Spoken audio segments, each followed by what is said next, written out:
கடந்த 21/5/2021 கடலூர் விடுமுறை காவல் நிலையத்தில் ஒரு அதில் முக்கிய குற்றவாளியான வசந்த் இயக்குனர் அது மேற்கொண்டு விசாரணை செய்தோம். அவர் கொடுத்த தகவலின் பேரில் கஞ்சா ஆந்திர மாநிலம் வருதுன்னு தகவல் சொன்னார். அதன் பேரில் துணை கண்காணிப்பாளர்கள் ரூபின் மற்றும் மண்டோட்டி துணை கண்காணிப்பாளர் ராஜா ஆகியோர் மேற்பார்வையில் 2 தனிப்படைகள் அமைக்கப்பட்டது. ஆய்வாளர் கதிரவன் மற்றும் கவர்ச்சிகளும் ஆனந்தகுமார் ஆய்வாளர் தனிப்படை. இந்த தனிப்படைகளுடைய தீவிர விசாரணையில் ஆந்திர மாநிலம் விஜயவாடா அருகே ரயில்வே ஸ்டேஷன் அருகே இந்த இவங்க ஃபாலோ பண்ணிட்டு போகிறாங்க. அங்கே ஒரு 6 நபர்கள், அதாவது ஆந்திராவை சேர்ந்த சாய்கரை மற்றும் சின்ன பிள்ளையார் மேடை சேர்ந்த ஆகாஷ் மற்றும் அரவிந்த், இந்த 3 பேரை பிடிக்கிறாங்க. பிடிக்கும் பொழுது 21 கிலோ கஞ்சா அவர்களிடமிருந்து பறிமுதல் செய்யப்பட்டுள்ளது. அப்போ கூட இருந்த 3 பேர் ஓடிட்டாங்க. அந்த 3 பேரையும் தனிப்படையினர் பிடிச்சிருக்காங்க. அந்த 3 பேர் சென்னையை சேர்ந்தவர்கள். அவங்க பேர் கோகு, அந்த ராதாகிருஷ்ணன், அந்த அஜய். ஸோ இப்போ மொத்தம் 6 நபர்களை நம்ம பிடிச்சிருக்கோம். அதில் 21 கிலோ கஞ்சா பறிமுதல் செய்யப்பட்டிருக்கு. இவங்க எங்கெங்கன்னா நம்ம இதில் 2 பேர் நம்ம மாவட்டத்தில் காரணமாக. ஸோ இவங்க கஞ்சாவை செயல் மூலமாக கொண்டு சப்டீலரை வச்சு விற்பனை செய்வதாக தெரிய வருகிறது. ஸோ இதன் மூலம், அதாவது இந்த வருடத்தில் கடலூர் மாவட்டத்தில் பார்த்தீங்கன்னா இதுவரை இந்த 4 மாதங்களில் 69 வழக்குகள் பதிவு செய்யப்பட்டது. 176 குற்றவாளிகள் கைது செய்யப்பட்டிருக்காங்க.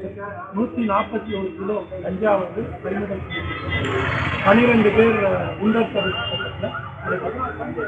அதனால் இந்த கஞ்சாவை தடுக்கும் நடவடிக்கை மிக தீவிரமாக கடலூர் மாவட்டத்தில் செயல்பட்டு வருகிறது. அதுபோல் கஞ்சாவை விற்பனை செய்வார்களோ இல்லை வைத்திருந்தார்களோ கண்டிப்பாக கடும் நடவடிக்கை எடுக்கப்படும் என்று தெரிவிக்கிறார்.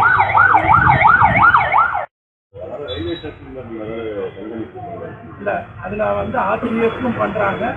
நம்ம ஒரு ஸ்பெஷல் டீம் அந்த முக்கியமான நம்ம சஸ்பெக்ட் பண்ணுற ட்ரெயினில் காலையில் நம்ம வெரிஃபை பண்ணோம். இந்த வர்ற நேரத்தில் அதில் கிடைத்த தகவல், இன்னும் ஒரு சில குவான்டிட்டி பிடிச்சோம். அதில் கிடைத்த தகவல் தான் மேற்கொண்டு நம்ம ஆந்திராவே போயிட்டு.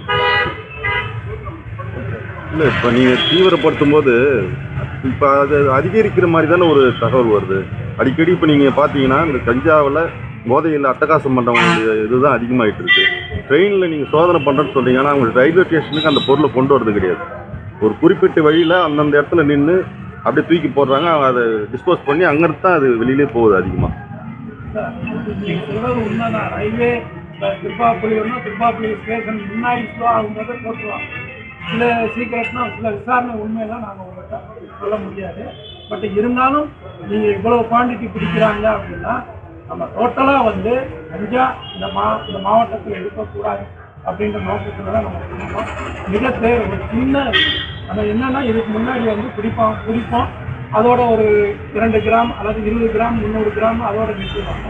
பட் இப்போ எங்கேருந்து சப்ளை வருது, ஆந்திர மாநிலத்திலேருந்து வருதுன்னா ஆந்திர மாநிலத்தில் எங்கேருந்து வருது, அந்த இடத்துல யார் சப்ளை பண்ணுறா, இங்கேருந்து யார் போய் வாங்கிட்டு வர்றா அப்படின்றதெல்லாம் போய் பார்த்துட்டு அவங்களையே நம்ம வேரோட இதை பிடிச்சிக்கிட்டு இருக்கோம்.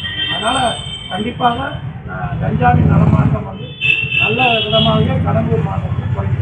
பெரும்பாலும் நகர்ப்புறத்திலே இந்த சோதனைகள் இருக்குது. கிராமப்புறத்தில் இப்போ அதிகமாக அந்த இளைஞர்கள் இதனால் பாதிக்கப்படுறாங்க. அந்த பகுதிகளுக்கு என்ன மாதிரி நடவடிக்கை எடுத்து? இல்லை, அதுதான் நம்ம கஞ்சா விற்பனை இங்கே ரயில் மூலமாக கடத்தி விடுறாங்க. அதுவும் இல்லாமல் சப்டீலர் மாதிரி கீழ் லெவலில் அந்த நீங்கள் சொல்கிற கிராமத்து லெவல்லாம் சப்ளை பண்ணுறாங்க. அது யாருங்க